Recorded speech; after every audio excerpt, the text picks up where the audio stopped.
നമസ്കാരം. ഓരോ വർഷം കഴിയുമ്പോഴും നമ്മൾ ഓരോ തീരുമാനങ്ങൾ, അതായത് പുതിയ പുതിയ തീരുമാനങ്ങൾ എടുക്കാറുണ്ട്. ചിലപ്പോഴൊക്കെ ഒരു കടുത്ത തീരുമാനമൊക്കെ നമ്മൾ ഓരോ പുതിയ വർഷത്തിലും നമ്മൾ എടുക്കാറുണ്ട്.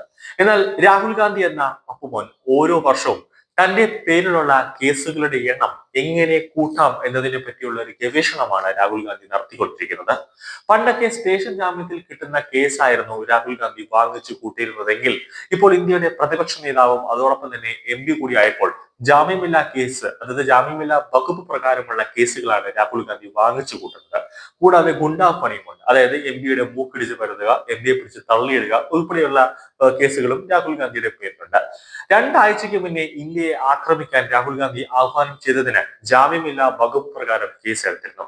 ആ സംഭവത്തിന്റെ പ്രതിഷേധം കെട്ടടങ്ങുന്നതിന് മുന്നെയാണ് ഇപ്പോൾ ഇതാ അടുത്ത കേസ്, അതായത് അടുത്ത കേസും ജാമ്യമില്ലാ വകുപ്പ് പ്രകാരമാണ് രാഹുലിനെതിരെ കേസെടുത്തിരിക്കുന്നത്. നേതാജി സുഭാഷ് ചന്ദ്രബോസിന്റെ 128ാം ജന്മവാർഷികത്തിൽ അദ്ദേഹത്തിന്റെ സ്മരണ പുതുക്കിയ പ്രതിപക്ഷ നേതാവ് രാഹുൽ സമൂഹ മാധ്യമങ്ങളിൽ പങ്കുവച്ച കുറിപ്പിലാണ് ഇപ്പോൾ വിവാദം കത്തിപ്പടരുന്നത്.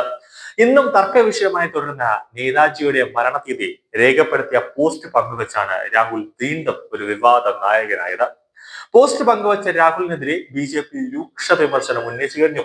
നേതാജിയോട് അനാദരവ് കാണിച്ച രാഹുൽ 24 മണിക്കൂറിനുള്ളിൽ മാപ്പ് പറയണമെന്ന് ബി.ജെ.പി നേതാവ് സുഗാന്ത മജുംദാർ ആവശ്യപ്പെട്ടു. അതായത് എക്സിലൂടെ, അതായത് രാഹുൽ ഗാന്ധി തന്റെ ഔദ്യോഗിക പ്ലാറ്റ്ഫോമായ എക്സിലൂടെ പങ്കുവച്ച പോസ്റ്റിൽ 1897 ജനുവരി മാസം 23 മുതൽ ഓഗസ്റ്റ് 18 1945 എന്ന ജനന മരണ തീയതികൾ രേഖപ്പെടുത്തിയ സുഭാഷ് ചന്ദ്രബോസിന്റെ ചിത്രമാണ് എക്സിൽ രാഹുൽ ഗാന്ധി പങ്കുവച്ചത്. മഹാനായ വിപ്ലവകാരിയും ആസാദ് ഹിന്ദ് ഫൗണ്ടേഷന്റെ സ്ഥാപകനുമായ നേതാജി സുഭാഷ് ചന്ദ്രബോസിന് അദ്ദേഹത്തിന്റെ ജന്മവാർഷികത്തിൽ ഹൃദയഭാഗമായ ആശംസകൾ എന്നാണ് എക്സിൽ രാഹുൽ ഗാന്ധി പങ്കുവച്ച പോസ്റ്റിന്റെ അടിക്കുറിപ്പ്.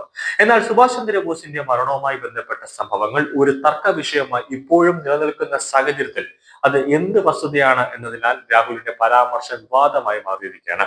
അതായത് 1945 ഓഗസ്റ്റ് 18 റഷ്യൻ അധിനിവേശ മഞ്ചൂരിയയിലെത്താനുള്ള ശ്രമത്തിനിടെ അദ്ദേഹം ഒരു അപകടം, അതായത് വിമാന അപകടം ഉണ്ടാകുകയും ആ വിമാന അപകടത്തിൽ അദ്ദേഹം കൊല്ലപ്പെട്ടു എന്നാണ് ഒരു വിഭാഗം ആളുകൾ ഇപ്പോഴും വിശ്വസിക്കുന്നത്.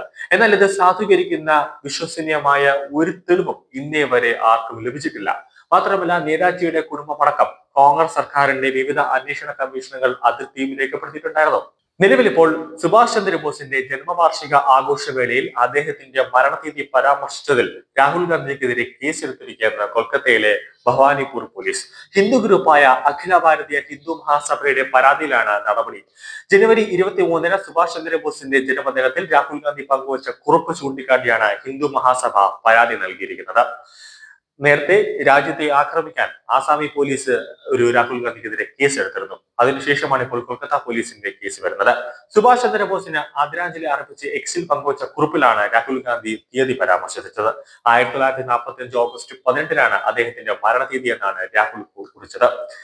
സെഗോണിൽ നിന്നും നേതാജിയുമായി അന്നത്തെ സോവിയറ്റ് യൂണിയന്റെ അധീനതയിലുള്ള മഞ്ചൂറിയയിലേക്ക് പോകേണ്ട വിമാനം തായ്ഹോക്കുവിൽ തകർന്ന് റിണേ പറയപ്പെടുന്നു. അതേ തീയതിയാണ് രാഹുൽ ഗാന്ധി പരാമർശിച്ചത്. അതായത് ആ വിമാനം തകർന്നു വീണെന്ന് പറയപ്പെടുന്ന അതേ തീയതിയാണ് രാഹുൽ ഗാന്ധി അദ്ദേഹത്തിന്റെ ഫേസ്ബുക്ക്, ട്വിറ്റർ പോസ്റ്റായ എക്സിൽ അത് പങ്കുവച്ചിരിക്കുന്നത്.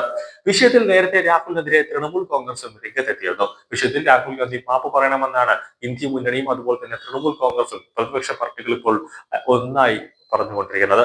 എന്തായാലും ഓരോ സംസ്ഥാനത്തും രാഹുൽ ഗാന്ധി ഓരോ കേസുകൾ വാങ്ങിച്ചു കൂട്ടി മിക്കവാറും 2025 കഴിയുന്നതോടുകൂടി രാഹുലിന് ഏറ്റവും കൂടുതൽ കേസുള്ള ഒരു രാഷ്ട്രീയ നേതാവ് എന്ന പേരിൽ ഒരു ഗിന്നസ് റെക്കോർഡ് അല്ലെങ്കിൽ വേൾഡ് ബുക്ക് ഓഫ് റെക്കോർഡ് കിട്ടാനുള്ള സാധ്യത ഉണ്ട്. അത് തള്ളിക്കളയാനാകില്ല എന്നതാണ് യാഥാർത്ഥ്യം.